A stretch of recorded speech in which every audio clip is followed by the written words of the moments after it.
The youth in dominion. La jeunesse dans la domination. The life La vie of Joseph. de Joseph.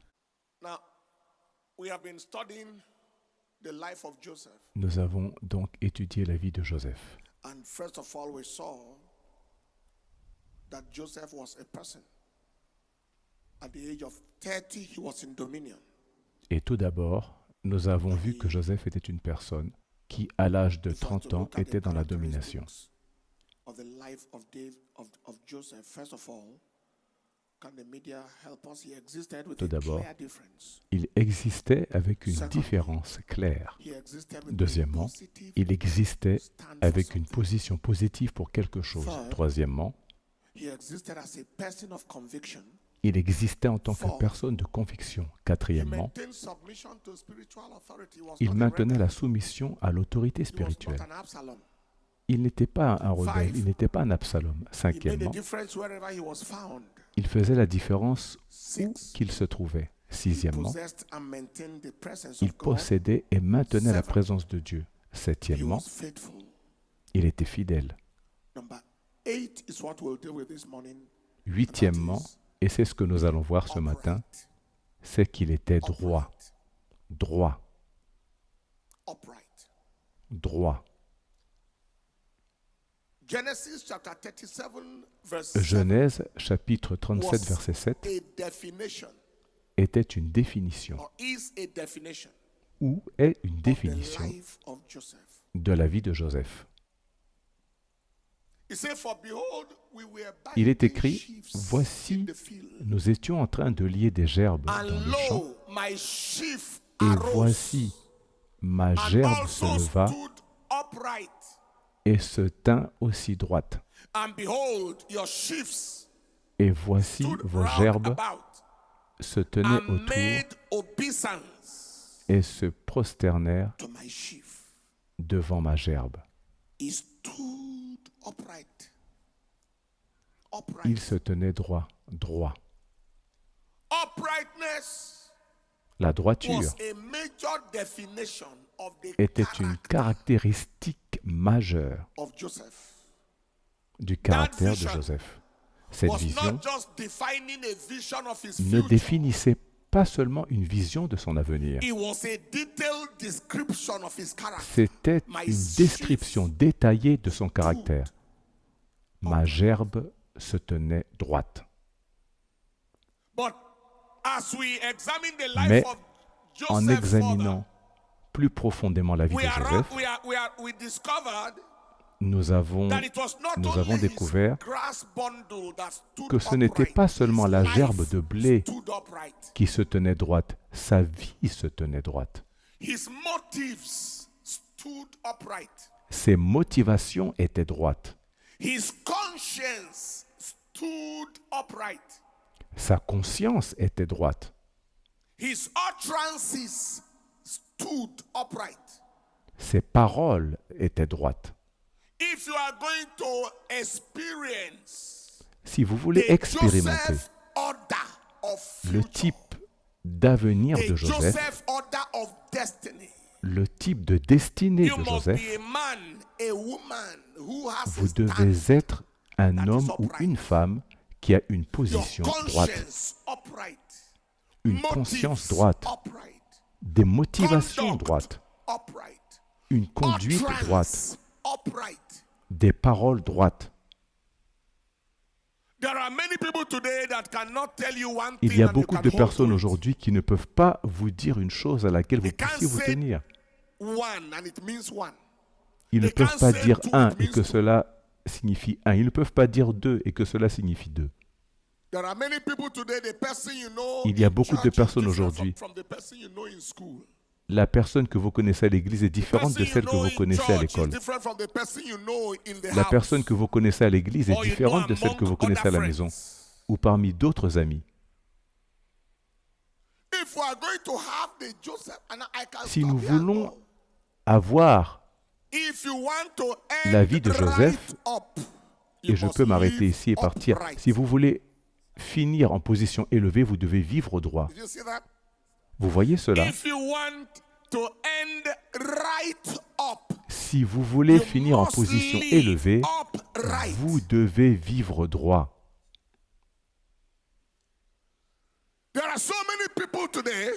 Il y a tellement de personnes aujourd'hui qui veulent être élevées, être en haut, et qui ne sont pas droites.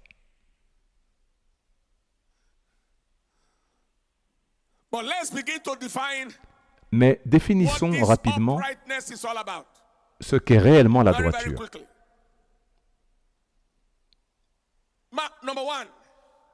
Premièrement, la droiture fait référence à une existence avec une conscience pure et claire qui est vivante. Une existence avec une conscience pure, claire et vivante. Actes chapitre 24, verset 16 dit, c'est pourquoi je m'efforce d'avoir constamment une conscience sans reproche devant Dieu et devant les hommes. Il y a des personnes dont la conscience n'est pas pure, dont la conscience n'est pas claire, dont la conscience est morte, n'est pas vivante.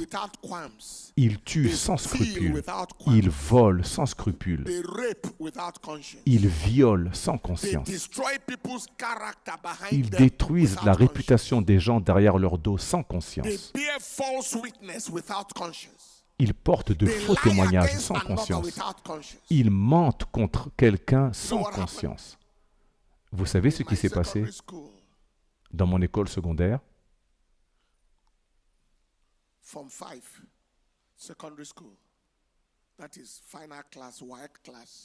En terminale, il y a 40 ans. Un de mes camarades de classe a été accusé à tort par un élève plus jeune qui a dit l'avoir surpris dans une classe avec une fille. C'était une école mixte, garçons et filles. Il a dit l'avoir surpris dans une classe avec une fille dans l'immoralité.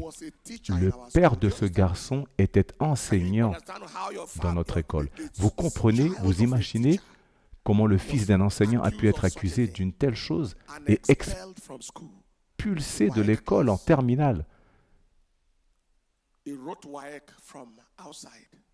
Il a passé le WAEC de l'extérieur, expulsé en classe de SS3. Jusqu'à ce qu'environ 35 ans plus tard, l'autre personne vienne lui dire « Je suis désolé, j'ai menti contre toi. »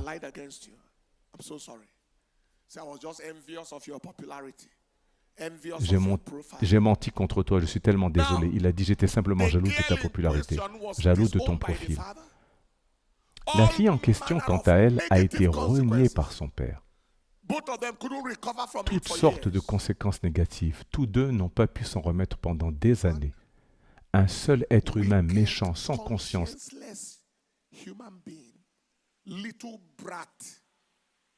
un petit garnement a menti.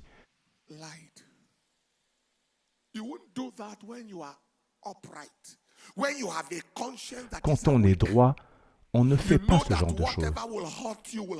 Quand on a une conscience éveillée, on sait ce qui peut te blesser, blessera aussi un autre. Ce que tu ne veux pas que l'ennemi te fasse, tu ne le fais pas à autrui. Vivre avec une conscience claire, vivre avec une conscience pure, vivre avec une conscience éveillée. Tu ne pourrais littéralement pas faire de mal à une mouche. C'était Joseph, droit. Il ne pouvait pas supporter de voir des gens tristes. Que signifie la droiture? Deuxièmement,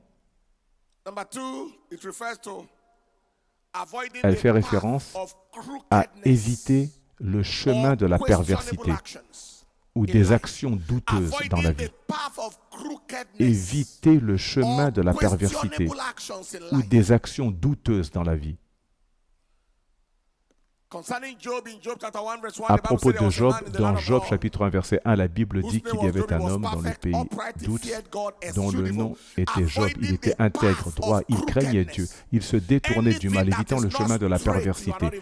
Tout ce qui n'est pas droit, tu n'y es pas impliqué. Tout ce qui n'est pas net, tu n'y es pas impliqué. Tout ce qui n'est pas clair, tu n'y es pas impliqué. Évitez le chemin de la perversité et des actions douteuses. Il y en a qui, au contraire, embrassent le chemin de la perversité et des actions douteuses. Qu'est-ce que la droiture veut dire? Troisièmement, c'est éviter les actions qui ne peuvent pas résister à l'épreuve de l'examen minutieux. Les actions qui ne peuvent pas résister à l'épreuve de l'examen minutieux. Jean chapitre 1 verset 5 dit, la lumière brille dans les ténèbres et les ténèbres ne l'ont point reçue. Les actions qui ne peuvent pas supporter une telle lumière.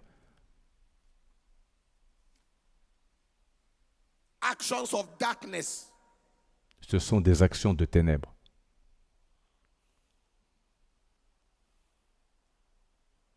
Il est dit, ne participez pas aux œuvres infructueuses des ténèbres, mais plutôt condamnez-les. C'est quelque part dans Éphésiens chapitre 4. Ne participez pas aux œuvres infructueuses des ténèbres, mais plutôt condamnez-les. Tout ce qui est douteux, tu n'y es pas impliqué. Tout ce qui peut résister à l'examen, tu n'y es pas impliqué. Qu'est-ce que la droiture signifie? Quatrièmement, c'est vivre dans la crainte de Dieu. Vivre dans la crainte de Dieu. Ce qui implique la haine du mal et l'amour du bien. Vivre dans la crainte de Dieu, ce qui implique la haine du mal et l'amour de ce qui est juste.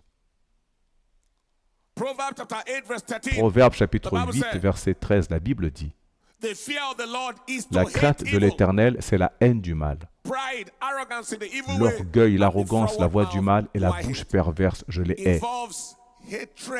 Cela implique la haine du mal et l'amour de ce qui est juste. Psaume chapitre 45, verset 7. Il est dit, tu aimes la justice et tu hais la méchanceté. C'est pourquoi, ô Dieu, ton Dieu t'a oint d'une huile de joie au-dessus de tes compagnons.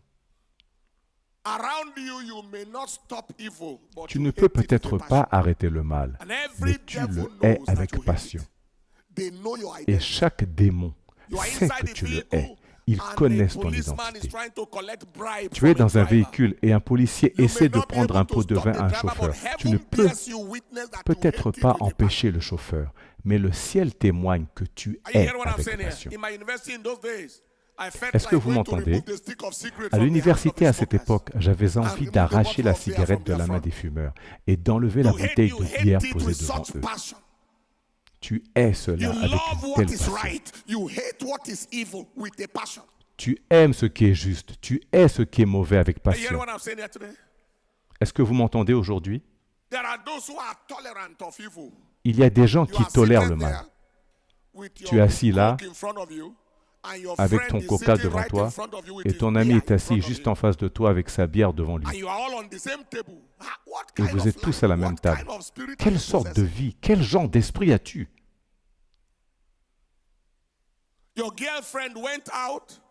Ta petite amie est sortie, je parle à une fille maintenant, pour coucher avec des hommes, gagner de l'argent, puis revenir avec cet argent pour te préparer à manger dans la même chambre. Tu connais la source de cet argent et ça ne te dérange pas. J'avais un camarade à l'université dont la mère était prostituée et la mère le parrainait avec l'argent de la prostitution. Il en est venu à dire non. Il était devenu chrétien et de nouveau. Il a dit non, je ne toucherai pas plus à cet argent. Si je ne connaissais pas la source, ce serait différent. Mais c'est de l'argent de prostitution, je ne peux pas. Si tu utilises l'argent de la prostitution pour éduquer un enfant, quel sera l'avenir de cet enfant? Et pour quiconque est voleur ou escroc, si tu utilises de l'argent volé pour envoyer tes enfants à l'université, quel sera leur avenir? Tu as volé au gouvernement. Voilà pourquoi la plupart des enfants deviennent Yahoo Boys et toutes sortes de personnes terribles à cause de la source de l'argent qui a servi à les former. Tu as volé à l'église. Peut-être que tu travailles au service comptable et dans un secteur où tu gères de l'argent. Et tu utilises cet argent pour former des enfants. Quelle malédiction, une malédiction générationnelle. Est-ce trop dur? Je disais hier à mon pasteur assistant, en parlant de la prédication, que c'est ce genre d'enseignement qui nous ont formés aujourd'hui.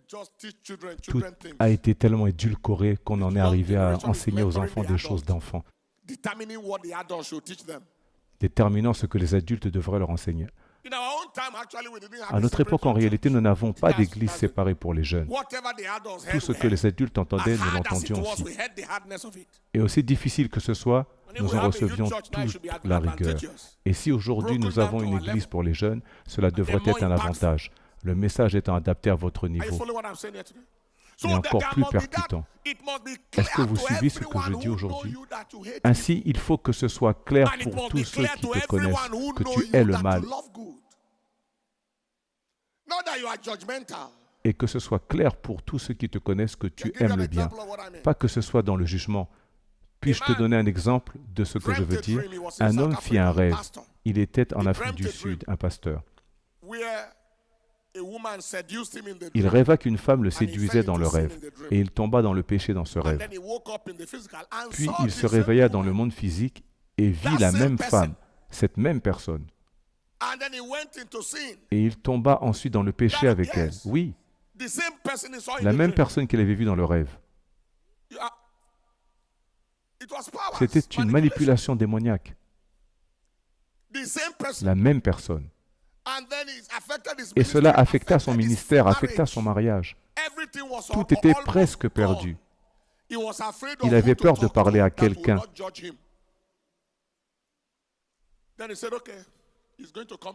Puis il se dit, d'accord, je vais aller au Nigeria rencontrer le pasteur. Peu importe ce qu'il me dira ou fera, ça ira. Alors il prit l'avion. On me l'amena. Mon pasteur assistant me l'amena. Il me dit, voici ce que j'ai fait, voici ce qui est arrivé, voici mon problème. La première chose que j'ai faite a été de poser ma main sur son dos. Dis, tout va bien avec toi.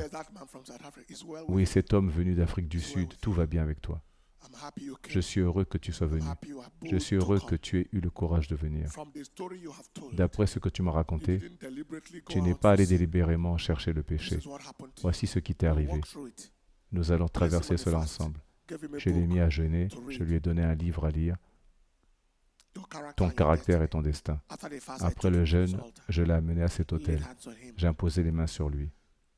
Je l'ai libéré. Puis j'ai payé son billet d'avion pour retourner à Lagos et ensuite en Afrique du Sud. Ainsi, il ne s'agit pas d'une attitude de jugement. Tu hais le péché, mais tu aimes le pécheur.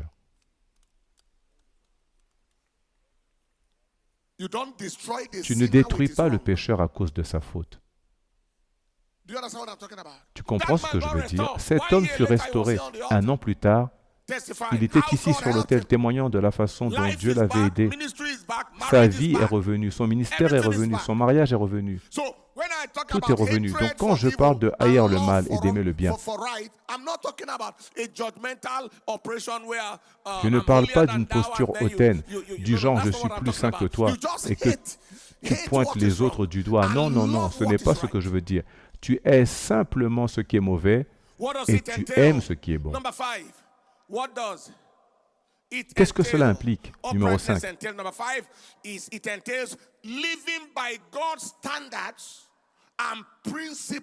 L'intégrité implique de vivre selon les standards et les principes de Dieu pour la vie. Les standards et principes de Dieu pour vivre. Joseph vivait les standards et principes de Dieu pour la vie. Ecclésiaste chapitre 12, verset 13. La Bible dit, écoutons la conclusion de tout ce qui a été dit. Crains Dieu et garde ses commandements, car c'est là le devoir de tout homme. Comment Dieu veut-il que je vive en tant que célibataire? Comment Dieu veut-il que je vive en tant que marié? Comment Dieu veut-il que je vive en tant qu'étudiant, en tant qu'enfant? Qu'est-ce qui est attendu de moi en classe? Qu'est-ce qui est attendu de moi dans mes affaires financières et dans mes relations avec les autres? Ce sont les standards de Dieu. L'intégrité, c'est vivre selon les standards et principes de Dieu pour la vie. Beaucoup ne vivent selon aucun standard. Et comme je le dis aux gens, on ne se démarque pas sans standard. Si quelqu'un veut vraiment se distinguer dans la vie, il doit avoir des standards, des principes et standards de Dieu pour vivre. Et donc, nous avons dit jusqu'à présent, concernant la définition de l'intégrité, c'est vivre avec une conscience pure, claire, vivante et non morte. C'est éviter le chemin de la fraude ou des actions douteuses. C'est éviter les actes qui ne résistent pas à l'examen attentif. C'est exister dans la crainte de Dieu, ce qui implique de haïr le mal et d'aimer le bien. C'est vivre selon les standards et principes de Dieu pour la vie. Numéro 6, c'est vivre avec la conscience des conséquences de ses actes. Tu existes en gardant à l'esprit qu'il y a des conséquences à chaque action de la vie. C'est-à-dire que tu es conscient du fait que l'injustice te sépare de Dieu. Nous allons voir cela dans un instant. Tu es conscient du fait que l'injustice te rend vulnérable aux attaques de l'ennemi. Tu es conscient du fait que l'injustice te conduit en enfer. Tu es conscient qu'il y a des modes de vie dangereux. Laisse-moi te donner une histoire concrète. Quand nous sommes arrivés à Abuja, ma femme a exercé la médecine pendant environ 1 an et demi. Elle a rencontré à la clinique un homme qui était à la fois fumeur et alcoolique. Il était aussi hypertendu et diabétique. Le tabac aggravait son hypertension, en plus du risque de cancer. Et l'alcool empirait son diabète. On lui a conseillé d'arrêter. Il a répondu, « Oh, vous savez, c'est une habitude que j'ai depuis longtemps. Il est difficile de s'en défaire. »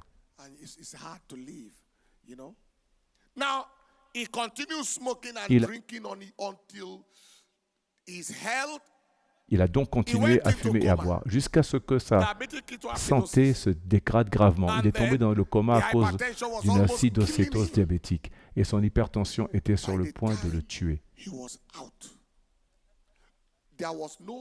Quand il est sorti de cet état, il n'avait plus besoin d'un sermon pour arrêter de boire ou de fumer.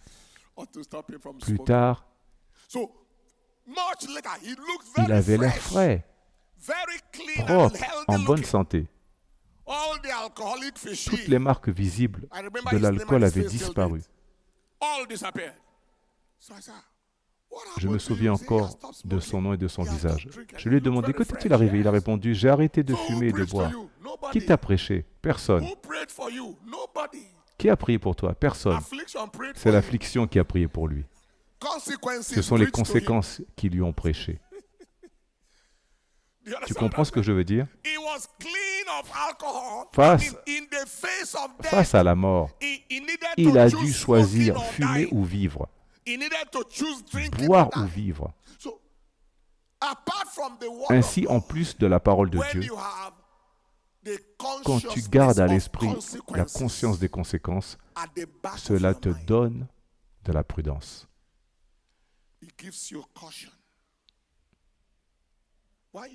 Une jeune fille est allée consulter un médecin qui n'était pas un bon médecin. On lui a dit, tu es encore vierge à cet âge? Cela va te causer des maladies.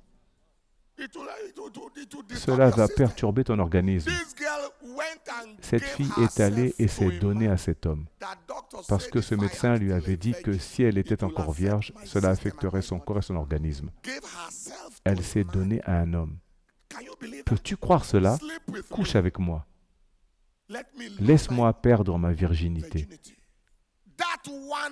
Cette seule rencontre a été la première exposition au VIH.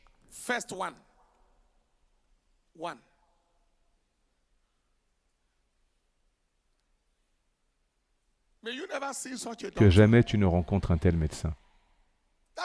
Cette unique rencontre, une seule fois. J'ai prêché là-dessus, j'ai écrit un chant il y a quelque temps intitulé « Une fois suffit ».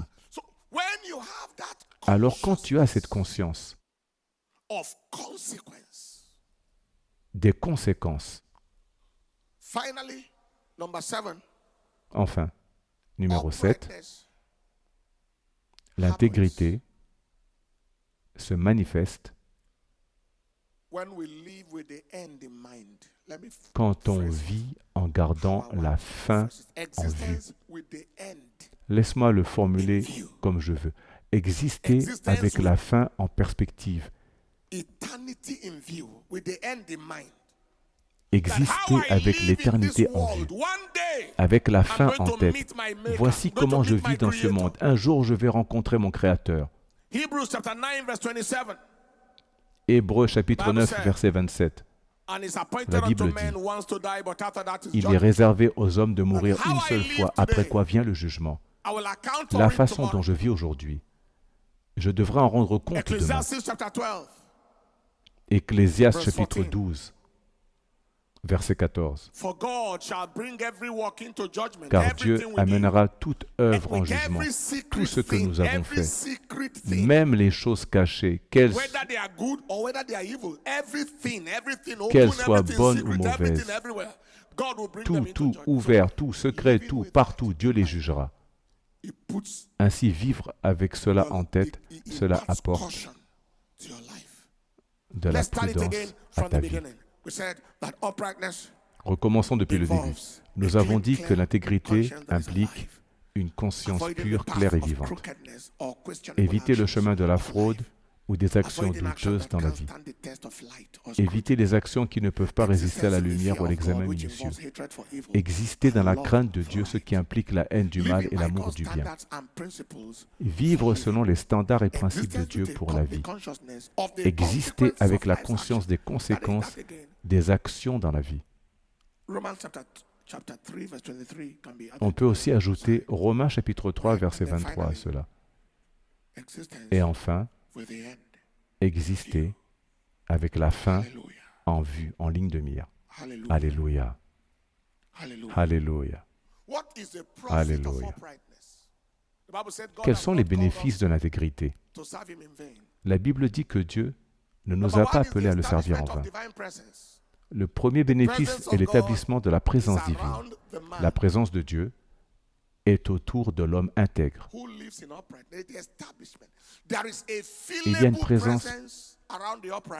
Il y a une présence palpable autour de l'homme intègre. À l'inverse, il y a une absence de présence autour de celui qui est malhonnête. L'établissement de la présence divine. Psaume 24, du verset 1 au verset 3. Il est dit, la terre est à l'Éternel, ainsi que tout ce qu'elle contient, le monde et ceux qui l'habitent. Commence au verset 2, ou plutôt verset 3. Au verset 3, il est dit, qui pourra monter à la montagne de l'Éternel? Qui pourra se tenir dans son lieu saint? Qui est l'homme qui pourra se tenir devant Dieu? Il répond, celui qui a les mains pures, le cœur innocent, et qui n'a pas élevé son âme vers la vanité, et qui n'a pas juré en trompant son prochain. C'est cette personne qui peut se tenir devant Dieu. Je ne sais pas ce que tu veux porter dans ta vie, mais moi je veux porter la présence de Dieu. Je ne sais pas quelle est ta passion dans la vie. Mais si porter la présence de Dieu est ta passion, alors l'intégrité est le chemin. Si porter la présence de Dieu est une passion, il est dit, tes iniquités ont fait une séparation entre toi et Dieu. Ésaïe 59, versets 1 et 2. Tes iniquités ont séparé entre toi et ton Dieu. Et si c'est la présence de Dieu que tu désires, cette présence palpable et tangible pour marquer ta génération, alors l'intégrité est ta voie. Numéro 2, l'établissement de l'autorité. J'ai dit tout à l'heure que d'être intègre, c'est être droit. l'établissement de l'autorité. Ton autorité spirituelle est confirmée par ta droiture. Jean chapitre 14, verset 30. Jésus dit, dorénavant, je ne parlerai plus beaucoup avec vous, car le prince de ce monde vient et il n'a rien en moi. L'autorité spirituelle, c'est là où le diable ne peut pas tenir devant toi. Les justes sont hardis comme un lion, l'autorité. Proverbe chapitre 28, verset 1. Proverbe 30, verset 30. Le lion est le plus fort des animaux. Il ne recule devant aucun. L'établissement de la présence divine, l'établissement de l'autorité. Numéro 3. Le flux de l'onction. L'intégrité force le flux de l'huile. Ecclésiaste chapitre 9, verset 8, il est dit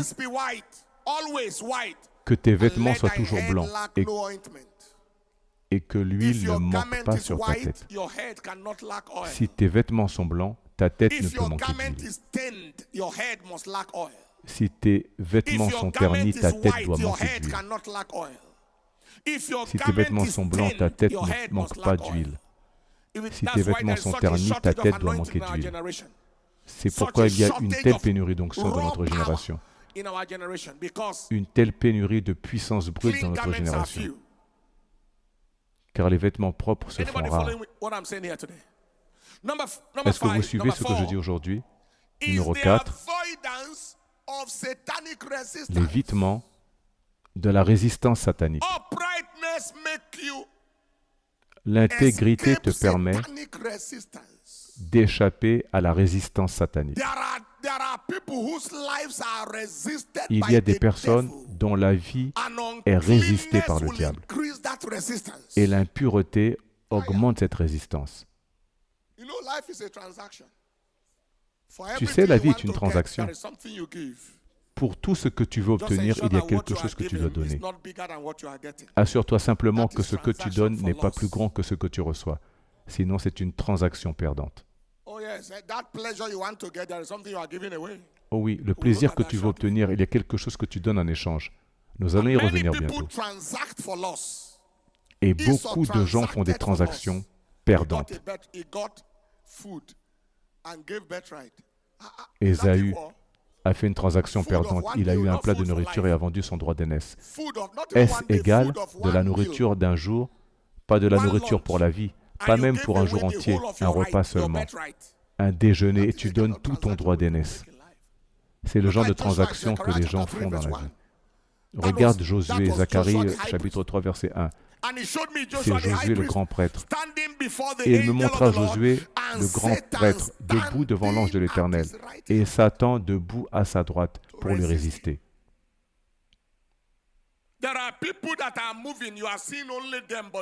Il y a des gens qui avancent. Tu ne vois qu'eux, mais il y a quelque chose qui résiste à leur main droite. Tu ne vois qu'eux passer, mais quelque chose passe avec eux. Pourquoi Satan résiste-t-il à Josué? Continue verset 2. Et l'Éternel dit à Satan, l'Éternel te réprime, ô Satan. Oui, l'Éternel qui a choisi Jérusalem te réprime. N'est-ce pas, n'est-il pas un tison arraché du feu? Or Josué était vêtu de vêtements sales et se tenait devant l'ange. Dieu appela Josué. Josué appela Satan. Il ne l'a pas appelé avec sa bouche. Il l'a appelé avec sa vie, avec ses vêtements. Satan avait un droit légal de se tenir et de lui résister. Pourquoi combattu? Pourquoi ce garçon lutte-t-il tout le temps? Il se masturbe sans cesse. Pourquoi celui-ci lutte-t-il tout le temps? La pornographie est trop présente. Ce vêtement impur est une invitation à l'ennemi. Et si tu décides de nettoyer ta maison, de nettoyer ta vie et de vivre dans la droiture, tu peux résister à la résistance satanique. Amen. Et aujourd'hui, quiconque porte un vêtement sale, consciencieusement ou inconsciemment, je décrète qu'il est mis en feu. Si tu dis Amen, dis un Amen plus fort. Il est mis en feu. J'ai rencontré un étudiant à l'université à cette époque qui était possédé par un esprit de mensonge. Quand il voulait dire la vérité, c'était un mensonge. Une blague, c'était un mensonge. Tout était mensonge. Une telle personne fera face à une résistance satanique. Quelqu'un a commis une grave offense contre Dieu il y a quelque temps. Et le lendemain, il est allé travailler. Et le lendemain, ils l'ont renvoyé du travail. Les gens ne savaient pas ce qu'il avait fait. Mais dans le domaine spirituel, il était clair que ce ne serait jamais de sa part. Que quelqu'un dise un Amen plus fort. Que quelqu'un dise un Amen plus fort. C'est l'évitement de la résistance satanique. Numéro 5, l'établissement de l'audace et de la foi envers Dieu.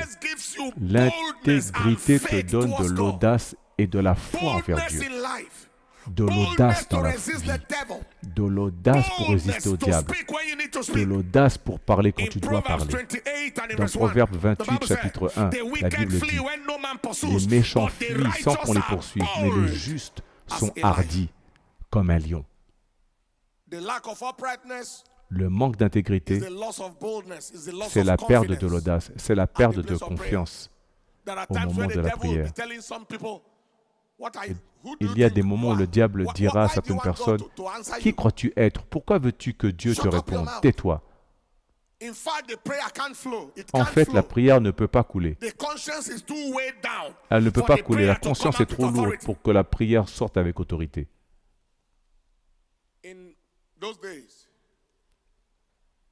À cette époque, les étudiants en médecine faisaient de l'évangélisation dans le monde, tu sais. Et ce jour-là, une équipe de nos gens est allée au service de psychiatrie pour évangéliser. Et alors qu'ils arrivaient, un homme possédé et fou regarda une des sœurs et dit « Vous deux, vous venez ? Les autres viennent ici. Vous deux, vous venez ?» Elle fit marche arrière. Parce que ce n'était pas une personne normale, c'était un diable qui parlait. Et le diable pouvait l'identifier. Et s'il n'y avait rien eu de mal, la personne aurait pu lui dire « Tais-toi, esprit impur ». Mais il y eut un recul, car il n'y avait pas la confiance pour répliquer à ce diable. Est-ce que je communique à quelqu'un? Combien parmi vous savent que la confiance est nécessaire dans la vie?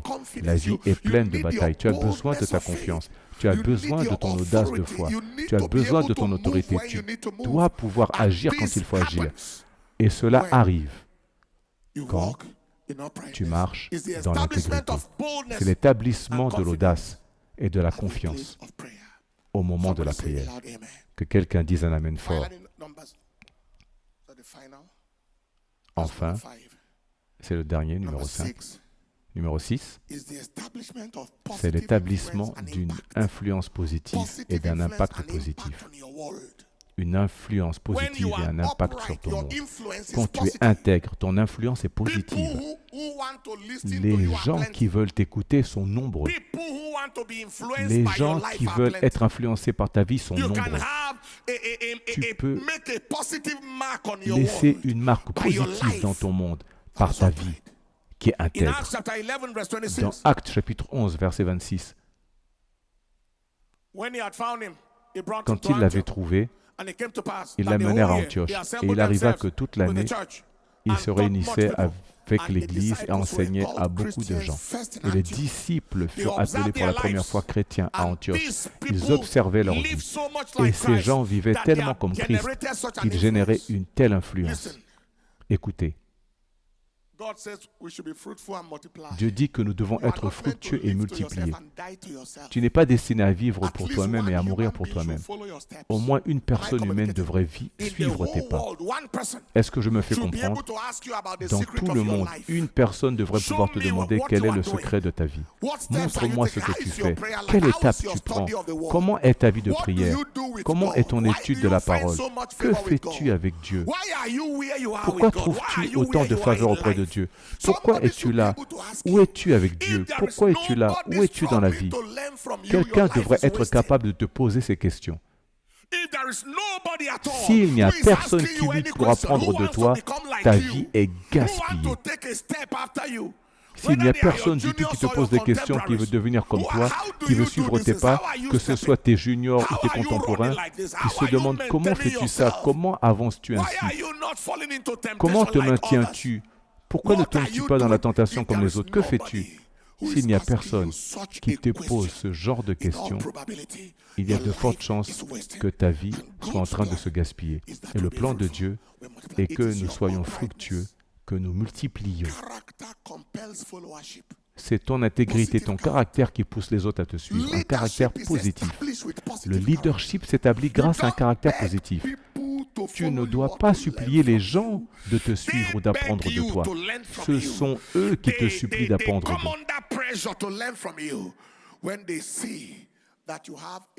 Ils ressentent la pression d'apprendre de toi.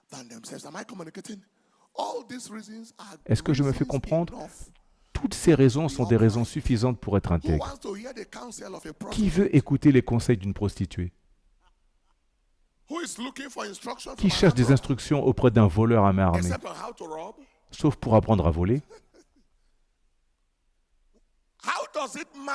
Quelle importance a la vie d'un trafiquant de drogue? Un adepte de rites sataniques est un destructeur. Nous ne voulons rien entendre de ces gens-là. Nous voulons entendre quelque chose de quelqu'un qui est intègre, droit, qui veut écouter les conseils de quelqu'un qui a fait échouer son propre mariage de ses mains. Qu'est-ce que tu peux apprendre de lui? Mais quelqu'un peut venir maintenant et dire, « Monsieur, peux-tu me montrer le chemin de l'harmonie et de la dignité conjugale? Peux-tu me montrer comment servir le Seigneur? » Et tes enfants aiment le Seigneur avec toi. Tu ne les forces pas à servir Dieu, c'est de leur propre volonté. Ils aiment Dieu. Qu'est-ce que c'est? Comment fais-tu ça? Des gens m'ont posé cette question. Comment fais-tu pour aimer Dieu? Et que tes enfants aiment aussi Dieu. Pas qu'ils aient l'impression d'être forcés d'aller à l'église, mais qu'ils y viennent de leur propre volonté. Qu'est-ce que tu fais? Une des choses que je dis aux gens, c'est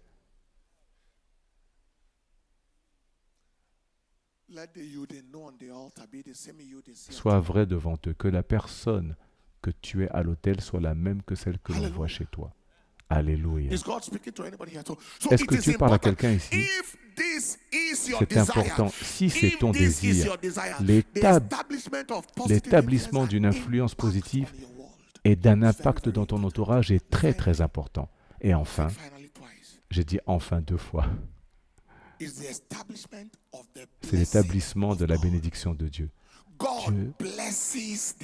Dieu bénit les intègres. Dieu bénit les intègres. Je crois que c'est dans Proverbes chapitre 11 au verset 11, où il est dit, par la bénédiction de l'Éternel, la ville est élevée. La bénédiction vient donc aux intègres.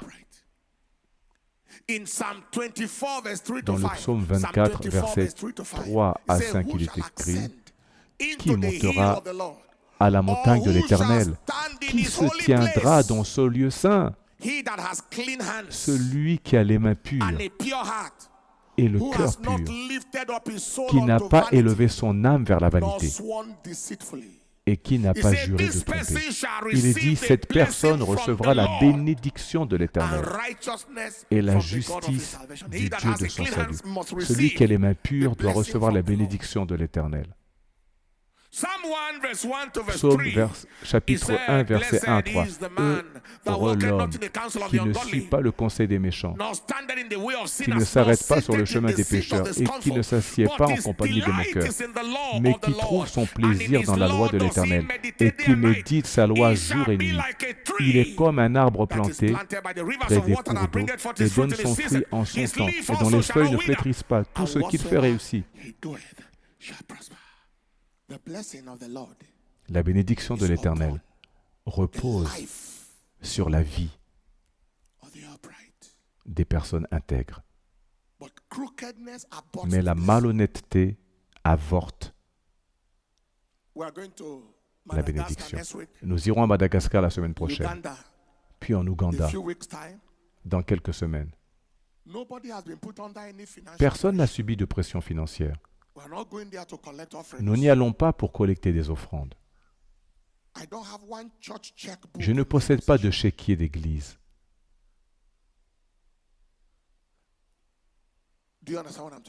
Comprenez-vous ce dont je parle? Pas d'affaires douteuses. Mais les ressources financières sont abondantes. Le travail avance sans effort à l'échelle mondiale. Est-ce que je me fais comprendre? Qu'en est-il de ceux qui cherchent à être malhonnêtes de toutes les manières? Ils ne peuvent même pas accéder à une fraction de ces bénédictions.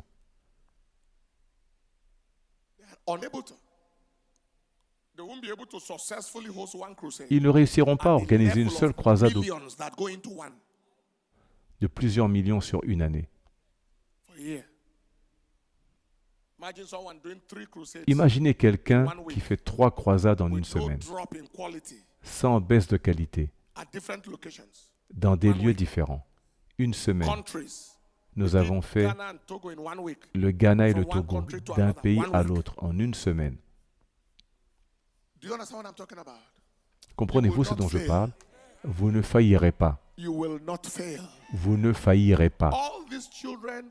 Tous ces enfants connectés à cette onction, vous avez vu l'aide et la miséricorde de Dieu en réalité. Vous ne faillirez pas. Vous ne faillirez pas. Criez un amen bien fort. Prenez place et regardons les points un par un. Premièrement, l'intégrité établira pour vous la présence divine. Numéro 2, l'autorité. Numéro 3, le flux de l'onction. Numéro 4, l'évitement de la résistance satanique. Numéro 5, l'établissement de l'assurance et de la foi en Dieu. Numéro 6, l'établissement d'une influence positive et d'un impact sur votre monde. Numéro 7, l'établissement de la bénédiction de Dieu. Quelqu'un dit un amen fort. Laissez-moi ajouter un mot au sujet de la pureté morale. Je devais ajouter ce mot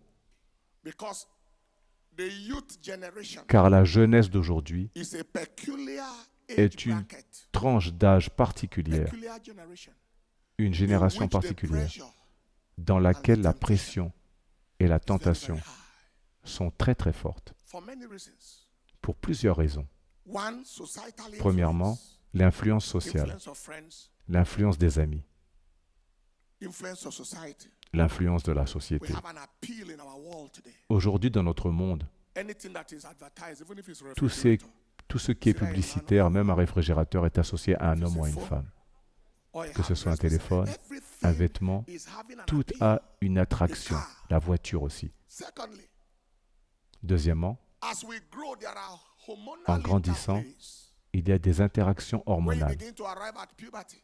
Quand on arrive à la puberté, pour les garçons et aussi pour les filles, quand leur cycle menstruel commence, et pour les garçons quand les poils pubiens apparaissent, tout cela est une montée hormonale. Cette montée d'hormones agit sur le corps. Et cela devient très intense à un moment donné. Chez la femme, la période d'ovulation devient une période intense. Dans le règne animal, ils appellent cela la période de chaleur. Tous ces éléments entrent en jeu dans nos vies.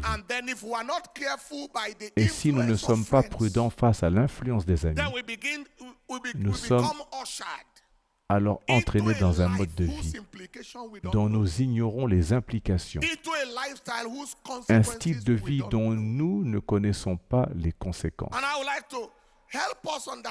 Je voudrais vous aider à comprendre un peu les conséquences scripturaires de vivre sans prudence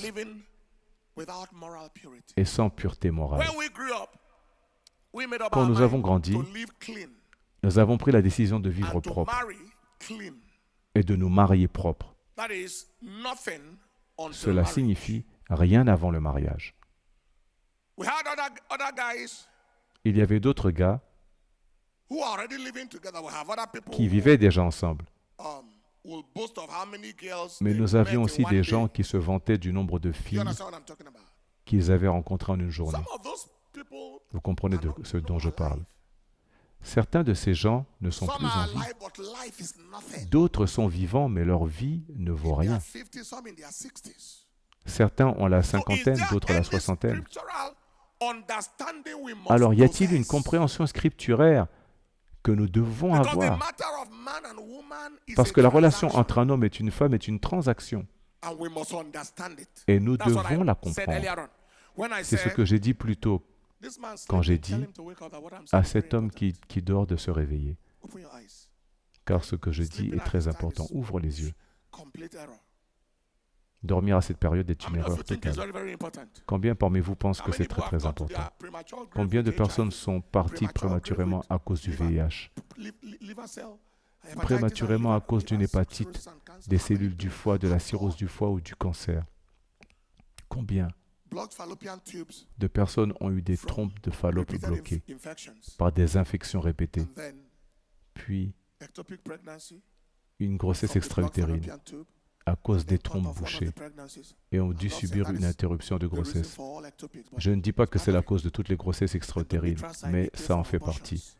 Endométriose causée par des avortements et toutes les conséquences, ce qui n'est même pas le sujet dont je veux parler maintenant. Il est donc très très important que vous protégiez votre vie à cet égard, à cet âge, où cette affaire dépasse la chair et la chair, ou dépasse simplement la recherche du plaisir. C'est plus profond que cela. Maintenant, lisons un passage sur l'expérience de Judas. Je vais en lire 3 versets pour vous et vous donner environ 7 implications de ce qui arrive dans les transactions immorales. Dans la Genèse, chapitre 38, versets 18 à 22. Genèse 38, 18 à 22. Donc Judas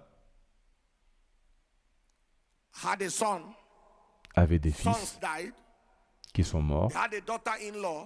Il avait une belle-fille appelée Tamar. Et Tamar s'attendait à ce que Judas donne à Sheila son fils pour l'épouser, mais Judas ne l'a pas fait. Alors Tamar a fait semblant d'être une prostituée sur la route. Peut-on commencer vers le verset 14? Commençons autour des versets 14 ou 15. Et donc elle a décidé de s'asseoir au bord de la route. Elle a enlevé ses vêtements de veuve, s'est couverte d'un voile, s'est enveloppée et s'est assise dans un lieu découvert qui est sur le chemin de Timna. Car elle avait vu que Sheila avait grandi et qu'on ne lui avait pas donné pour épouse. Suivez-vous l'histoire? Quand Judas l'a vue, il a pensé qu'elle était une prostituée. Ce n'est pas très bon pour Judas, parce qu'elle avait couvert son visage. Cela veut dire quelque chose de terrible sur Judas. Cela signifie que Tamar connaît Judas et sait ce qui peut piéger Judas. Si vous comprenez Judas et que vous comprenez que Judas est l'arrière-grand-père de David et de Salomon, alors vous comprendrez qu'il y a un problème dans cette lignée. But we'll look at it another day. Mais nous y reviendrons un autre jour. But Judah, Mais Judas, look at that now. Judas, regardez ça maintenant. Judas, il se tourna vers elle en chemin et dit, va, je t'en prie, laisse-moi venir avec toi. Car il ne savait pas qu'elle était sa belle-fille. Et elle dit, que me donneras-tu avant que tu ne viennes à moi? Il y a toujours quelque chose que tu donnes. C'est un échange. Et il dit, je t'enverrai un chevreau du troupeau.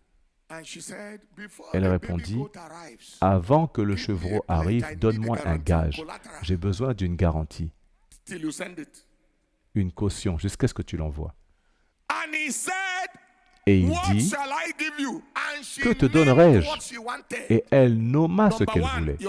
Numéro 1, ton cachet. Numéro 2, tes bracelets. Numéro 3, ton bâton que tu as à la main.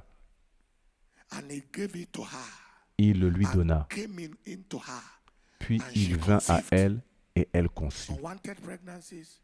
Grossesse non désirée, infection non désirée, toutes sont les conséquences. Je ne vais pas t'ennuyer avec le reste de l'histoire. Mais plus tard, Judas envoya un chevreau pour récupérer son cachet, ses bracelets, son bâton. Il dit, où est la prostituée qui était assise en ce lieu ouvert? Ils répondirent, il n'y a pas de prostituée en ce lieu. Il n'y a pas de prostituée en ce lieu. Pas du tout de prostituée ici. C'est alors que Judas comprit qu'il s'était engagé trop loin. Il avait perdu une chance. Alors ils dirent que Tamar était enceinte. Tamar est enceinte. Judas dit, fais-la sortir, qu'on la brûle, car elle a commis de l'immoralité dans son veuvage. Elle était censée rester fidèle à son mari et maintenant elle est enceinte. Brûlons-la. Mais Tamar répondit, je suis prête à être brûlée. Mais ce bâton, ce cachet, cette bague, ce bracelet, donnez-lui et demandez-lui à qui ils appartiennent. C'est de lui que je suis enceinte.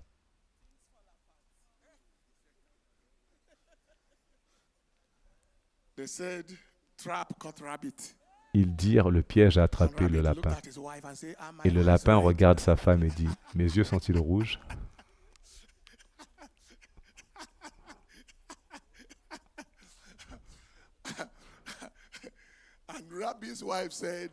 Et la femme du lapin répondit, je ne peux pas dire si les yeux sont rouges tant que le propriétaire du piège n'est pas arrivé.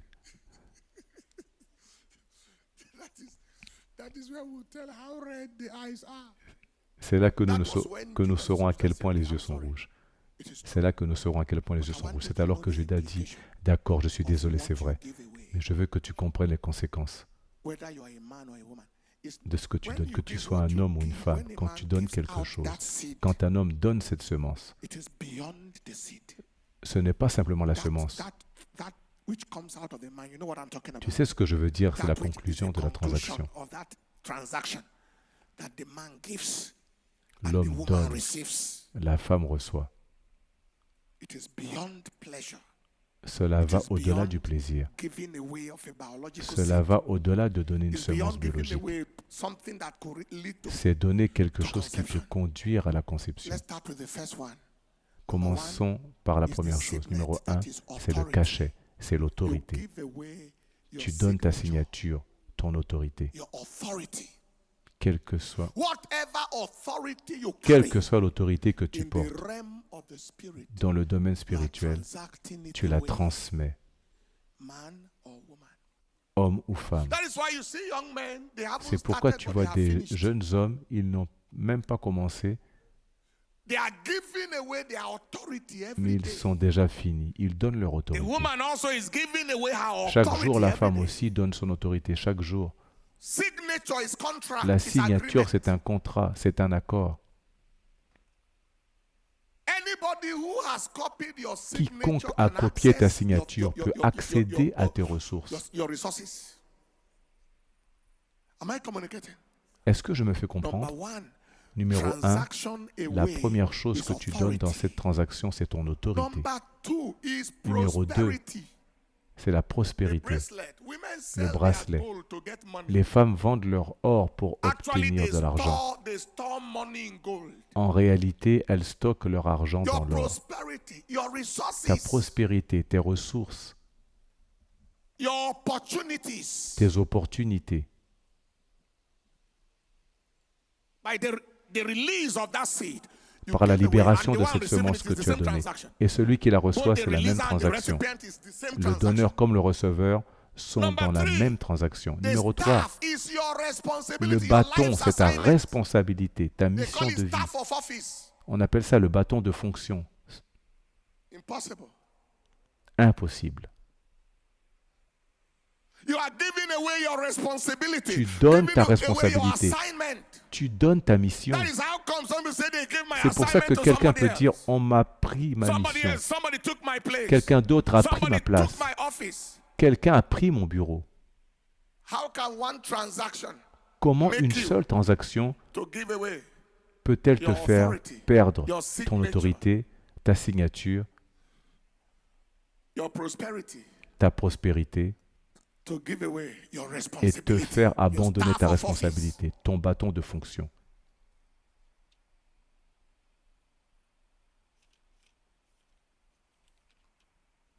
What else do you give away? Que donnes-tu d'autre?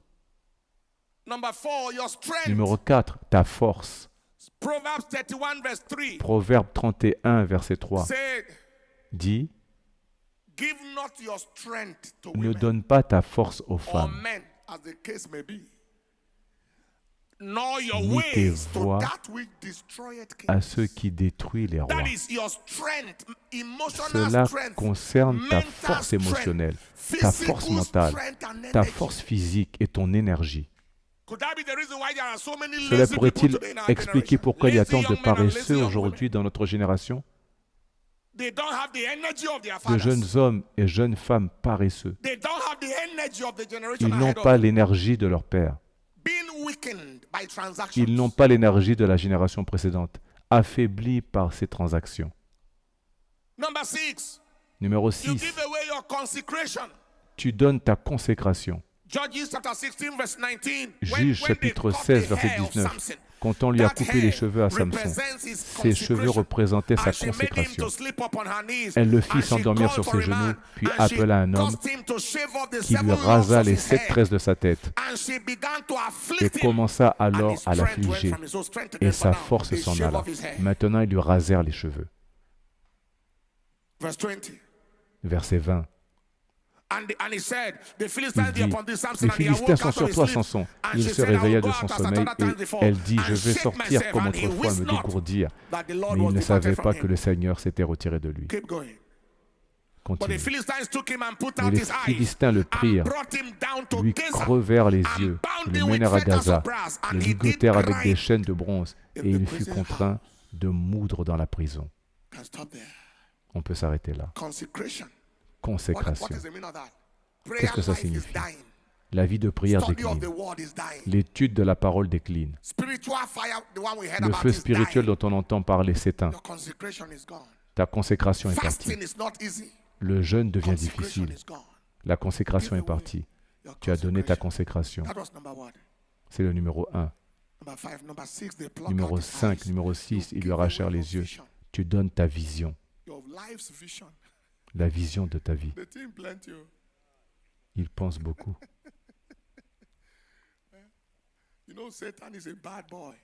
Tu sais, Satan est un mauvais garçon. Il a convaincu Adam de prendre une pomme et ils ont perdu tout leur avenir. Le diable n'est pas du tout un homme de promesse. Il promet trop mais tient peu. C'est ta vision. Laisse-moi te donner un exemple. Regarde la pornographie, par exemple, ou toute substance addictive. Ça occupe l'esprit des gens. Tu comprends ce que je dis? Ils attendent avec impatience la prochaine dose, la prochaine image, le prochain épisode. Ils se cachent dans un placard pour regarder quelque chose. Le même esprit que tu dois utiliser pour progresser, tu l'utilises pour cultiver l'iniquité. Le même esprit que tu dois employer pour penser à l'avenir, pour planifier et organiser ton futur, ce même esprit est capturé. La vision fait aussi référence à la révélation. Tu ouvres la Bible, tu ne vois rien, parce que la transaction t'a volé ta vision, ta lumière, ton discernement.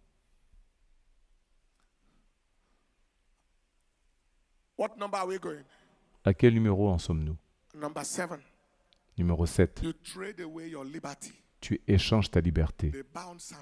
Ils ont ligoté Samson. Ils l'ont enchaîné. Ta liberté. Il y a des gens qui sont possédés par ceux avec qui ils ont fait des transactions. Je ne peux pas t'effrayer. Je ne veux pas t'effrayer, mais nous avons vu des agents du diable qui disent avoir des serpents dans leur système reproductif. Je suis sûr que tu as entendu ça.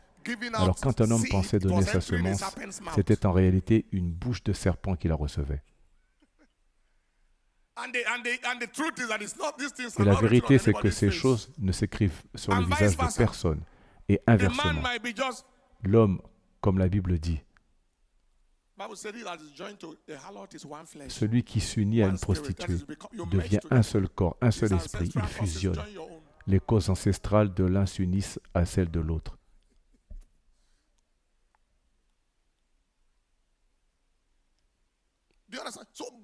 Tu comprends? Cela mène à l'esclavage. Une personne active devient soudainement léthargique, car elle vient de rencontrer quelqu'un avec un esprit de paresse.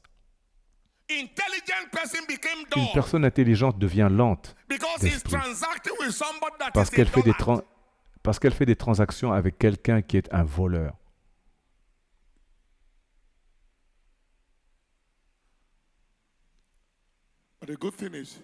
Mais la bonne chose est que dans le cadre du mariage, les échanges sont un multiplicateur. C'est un multiplicateur.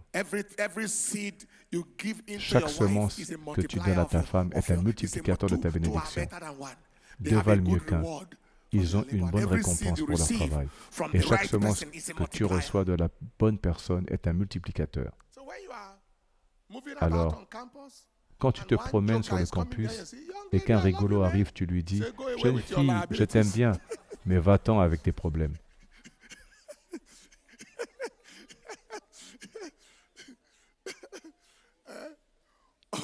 Ou quand quelqu'un t'envoie des messages pour te séduire, tu dis « Je suis conscient, je ne suis pas prêt pour cette transaction. Je ne suis pas prêt. Je ne suis pas prêt pour cette transaction, ni pour ce qui peut en sortir. » Alléluia. Tu comprends ça aujourd'hui? Ce n'est pas un simple « je te fais une faveur ».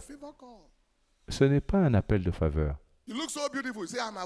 Tu dis « tu es très belle, je suis conscient. » Que Dieu te bénisse, à plus tard. Loué soit le Seigneur. Béni soit l'Éternel. Tu vas réussir. Combien parmi vous savent qu'il y a tant de personnes qui auraient aimé entendre ces choses? Les choses que tu entends aujourd'hui, beaucoup les ont entendues à ton âge. D'autres les ont entendues trop tard. Ils ont déjà trop fait de transactions. Trop d'eau a coulé sous le pont. Beaucoup. Et maintenant, ils essaient de réparer les dégâts. Mais je veux aussi t'assurer une chose. Peu importe à quel point tu es allé loin dans la mauvaise direction, un demi-tour est possible. Il n'est jamais trop tard avec Dieu. Jamais trop tard avec Dieu. Je sais qu'il y en a beaucoup qui sont remplis de regrets en ce moment. Qu'ai-je fait de ma vie? Je veux te faire savoir qu'il n'est jamais trop tard avec Dieu. Je vais conclure cet enseignement par la voie de la droiture. Que faire? La voie de la droiture. Très rapidement, puis nous nous lèverons pour prier. Numéro 1, c'est la compagnie avec Dieu. Quand tu tiens compagnie à Dieu, quand tu restes en sa présence, tu dois marcher et vivre dans la droiture. La voie de la compagnie avec Dieu. Il est un feu dévorant. Deutéronome chapitre 4, verset 24. Quand vous restez près de lui, il consumera en vous tout ce qui ne lui appartient pas, toute souillure en vous.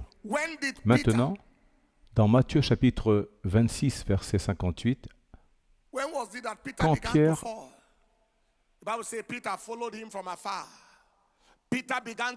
Pierre a-t-il commencé à tomber? La Bible dit que Pierre le suivait de loin. Pierre a commencé à renier Jésus. Quand il a commencé à suivre Jésus de loin. Quand vous commencez à mettre de la distance avec votre maître, vous commencez à tomber. Quand vous commencez à rester loin du maître, à rester loin de la prière, à rester loin de l'église, à rester loin dans votre relation avec Dieu, vous commencez à tomber. Vous commencez à échouer. Vous commencez à vous écraser. Pierre suivait de loin. Pierre suivait de loin. Prenez la décision de ne pas suivre de loin. C'est le chemin de la compagnie avec Dieu. Deuxièmement, le deuxième point est le chemin de vivre dans la parole. D.L. Moody a dit que la parole de Dieu vous préservera du péché. Et le péché vous éloignera de la parole. Vivre dans la parole. Jean chapitre 15, verset 3. La Bible dit, maintenant, vous êtes purs par la parole que je vous ai annoncée. Le chemin de vivre dans la parole. Psaume 119, verset 9 et verset 11. Comment le jeune homme rendra-t-il pur son sentier en se dirigeant d'après sa parole? Vous purifiez votre chemin en vous conformant à la parole. Et il dit, je serre ta parole dans mon cœur, afin de ne pas pécher contre toi. Le chemin de vivre dans la parole. Troisième point est le chemin de vivre dans la prière. Maintenant, vivre dans la parole signifie que vous vous levez le matin en étudiant la parole. Vous vous levez le matin en étudiant la parole. Numéro 3 est la voie de la vie dans la prière. La voie de la vie dans la prière. And as he prayed, the fashion of his countenance was altered, and his raiment was white and glistening. As he prayed, the fashion of his countenance was altered. The fashion of his countenance was altered, and his raiment was white. Et comme il priait, l'aspect de son visage changea, et son vêtement devint blanc et brillant alors qu'il priait. L'aspect de son visage changea. L'aspect de son visage changea. Et son vêtement devint blanc et brillant alors qu'il priait. Quand tu pries, ton vêtement doit devenir blanc. Le processus de la prière est un processus de purification. Il blanchit ton vêtement. Son vêtement était blanc alors qu'il priait. Numéro 4 est la voie du maintien de la bonne compagnie. Tes amis comptent dans le domaine de la droiture. Maintenir la bonne compagnie. Dans 1 Corinthiens chapitre 15, verset 33, la Bible dit « Ne vous y trompez pas, les mauvaises compagnies corrompent les bonnes mœurs. » Le chemin du maintien de la bonne compagnie. Proverbe chapitre 13, verset 20. Celui qui marche avec les sages sera sage, et le compagnon des insensés souffrira le mal. Le chemin du maintien de la bonne compagnie. Je suis sûr que j'ai parlé des amis d'une manière ou d'une autre dans cette conférence. Numéro 5 est la voie de suivre de l'esprit. Numéro 5 est la voie du suivi de l'esprit et non de la chair.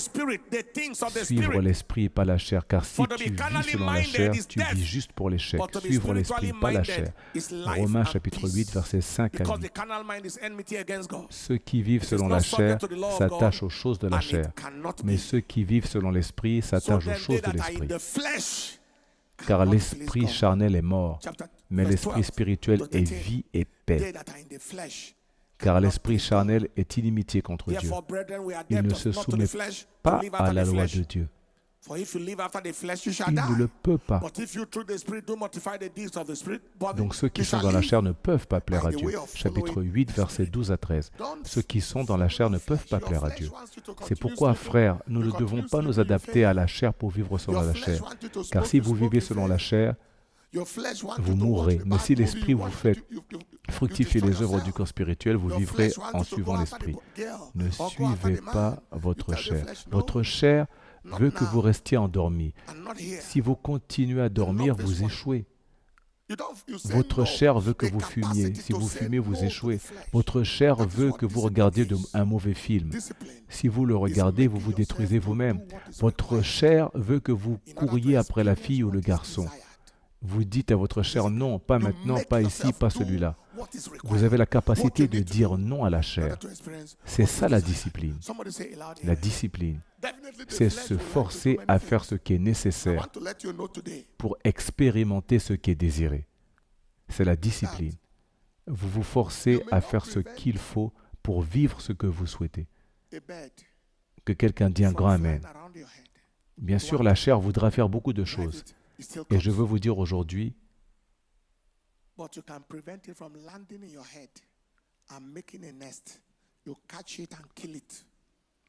que vous ne pouvez pas empêcher un oiseau de voler au-dessus de votre tête. Vous voulez le chasser, mais il revient quand même. Mais vous pouvez l'empêcher de se poser sur votre tête et de faire son nid. Vous l'attrapez et vous le tuez. Le fait qu'une suggestion vienne à votre esprit n'est pas le péché. Non, ce n'est pas le problème. Le problème, c'est que la suggestion reste dans votre esprit et est mise en œuvre. C'est ça le défi. Alors quand les suggestions arrivent, repoussez-les. Parlez avec des paroles.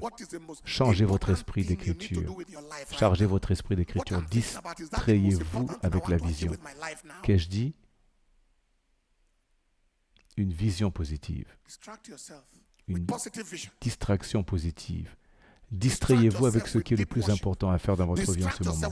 Ce à quoi je pense, c'est la chose la plus importante que je vais accomplir dans ma vie maintenant.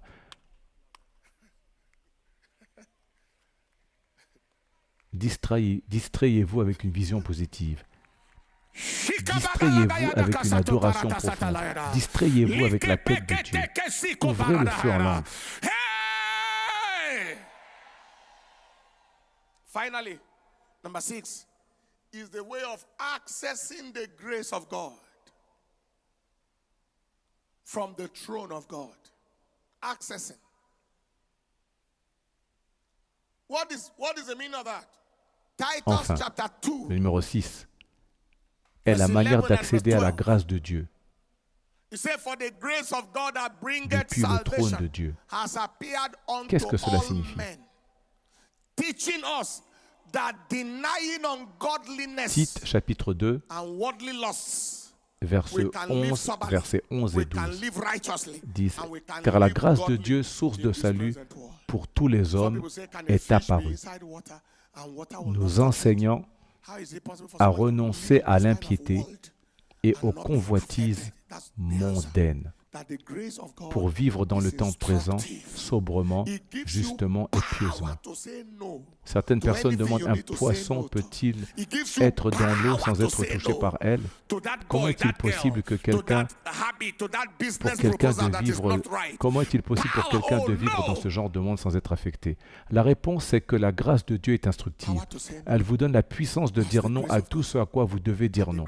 Elle vous donne la puissance de dire non à ce garçon, cette fille, à cette habitude, à cette proposition d'affaires qui n'est pas juste. Pouvoir au non.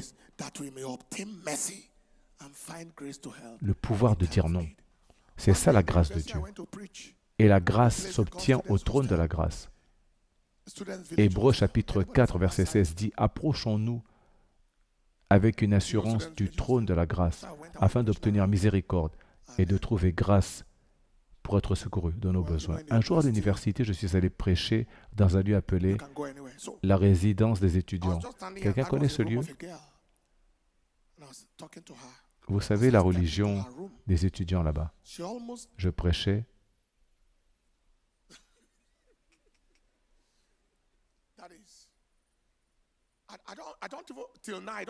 Je prêchais et j'étais juste devant la chambre d'une fille. Je lui parlais.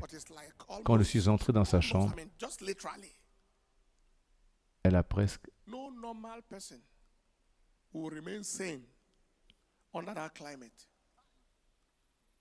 Je ne comprends même pas ce qui était prévu exactement. Mais c'était presque, je veux dire littéralement, aucune personne normale ne resterait saine d'esprit dans ce climat. Je me demandais si je devais abandonner ce pourquoi je suis venu et chercher une autre vision. Je suis venu pour prêcher. Chaque fois que je parle de la grâce de Dieu, qui nous enseigne à dire non, c'est ce qui me vient à l'esprit. Ce jour-là, je n'ai même pas senti la présence d'un homme ou quoi que ce soit. Je me sentais intact, non blessé, non distrait, et j'ai ouvert le feu en prêchant.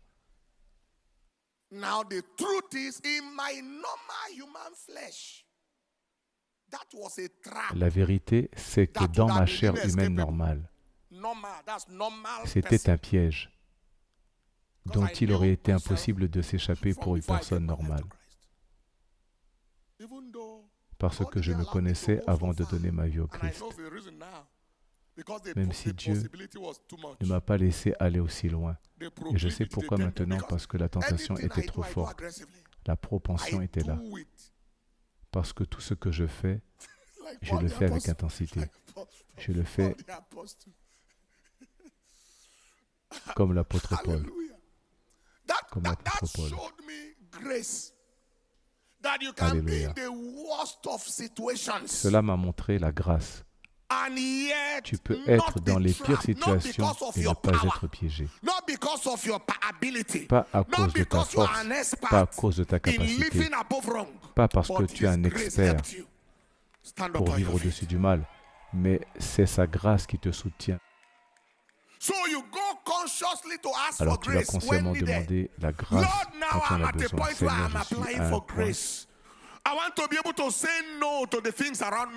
Seigneur, je suis à un point. Seigneur, je suis à un point où je te demande la grâce.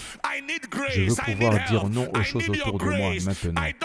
Seigneur, je suis presque en train de tomber, mais j'ai besoin d'aide. J'ai besoin de ta grâce. Je ne veux pas m'effondrer. Je veux ta grâce.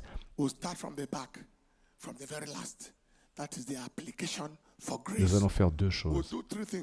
Nous commencerons par la fin, par l'application de la grâce. Nous ferons trois choses en 2 minutes. D'abord, l'appréciation de cette parole. Combien d'entre vous sont vraiment reconnaissants? Peut-être que Sylvester, ce pourrait être un petit manuel pour les enfants, mais aussi pour tout le monde. Tu comprends? Peut-être spécialement sur ses conséquences, un livre électronique aussi. Je pense que c'est quelque chose que les gens pourraient avoir, car nous avons déjà parlé de cela. Mais dans cet ordre, dans cette séquence. Je ne suis pas sûr qu'on l'ait fait avant avec autant de détails et dans cet ordre précis. Alors travaillons dessus. Levez-vous mains maintenant. Alors commençons par l'appréciation.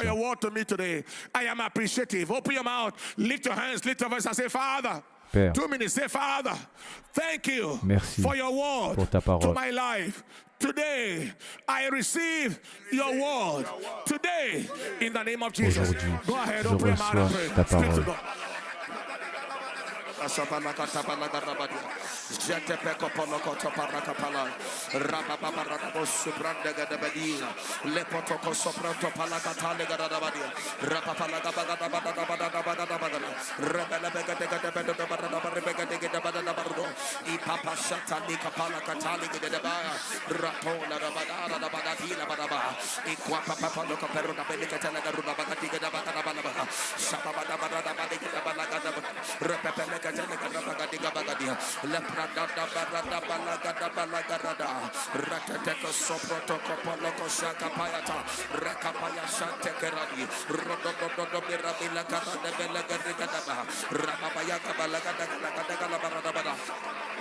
Lepapako soproto kopa rianana riapako sikirate kapata redodo sida balana ila bakatela yata pakuka pilako teleketula rabalagabe labo labo labo labo balagada begede la pala rabaga de begede begede bagada bagada bagada bagada rabakata bagada bagada bagada bagada Thank you for your word to me today. I receive your word today, Lord. In the name of Jesus, pray. Thank you for your word to me today. I receive your word to me today.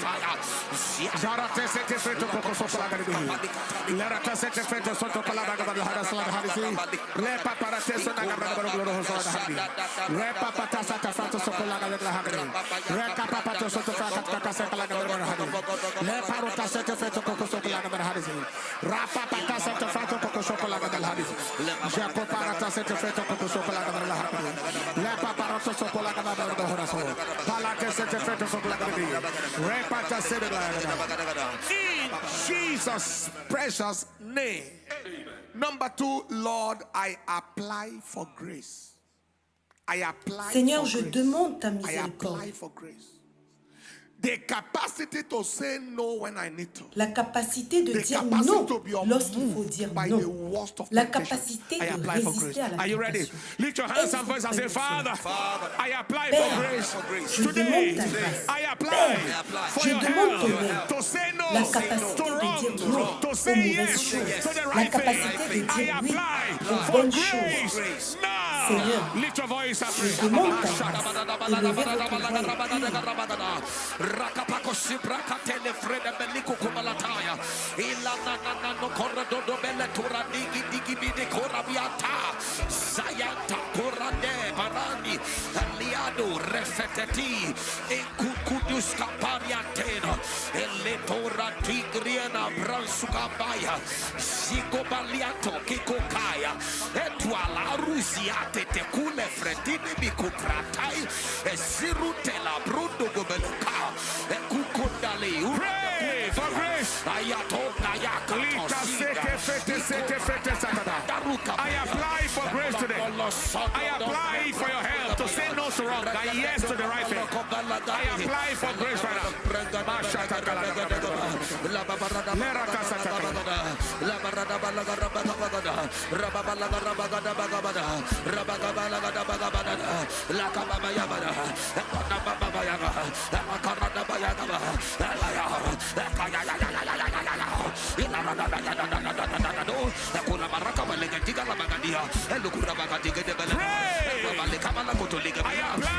grace. I apply for your help to say no to wrong, yes to the right thing. I apply, Lord.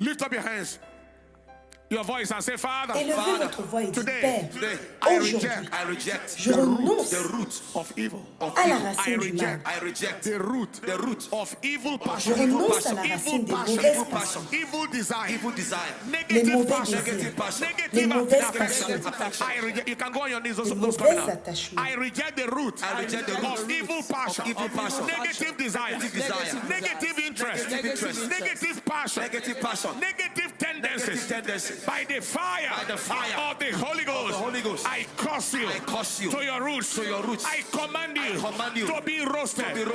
Every evil garment on my life, garment of evil, garment of defilement, catch fire. Now, open your mouth and pray. Je rejette et je renonce à la racine de la mauvaise passion, du mauvais désir, des mauvaises tendances, de la mauvaise affection par le feu du Saint-Esprit. J'ordonne qu'il soit consumé par le feu. Tout vêtement sale sur ma vie prend feu maintenant au nom de Jésus-Christ.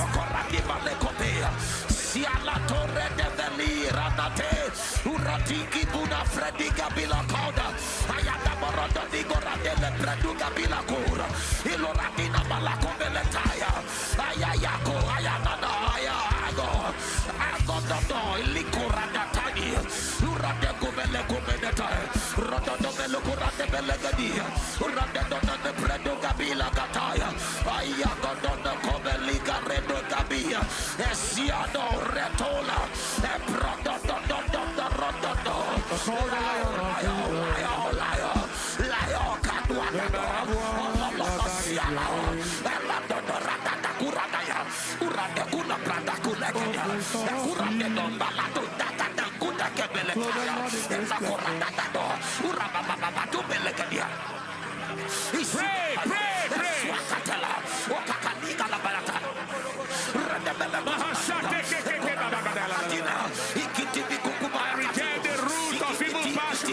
The root of evil desire, the root of evil interest, the root of evil tendency, the root of evil affection.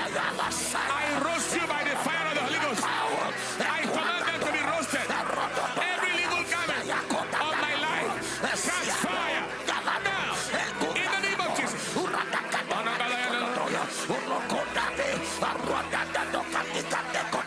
You are worthy, Lord, of our praise.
You are the one.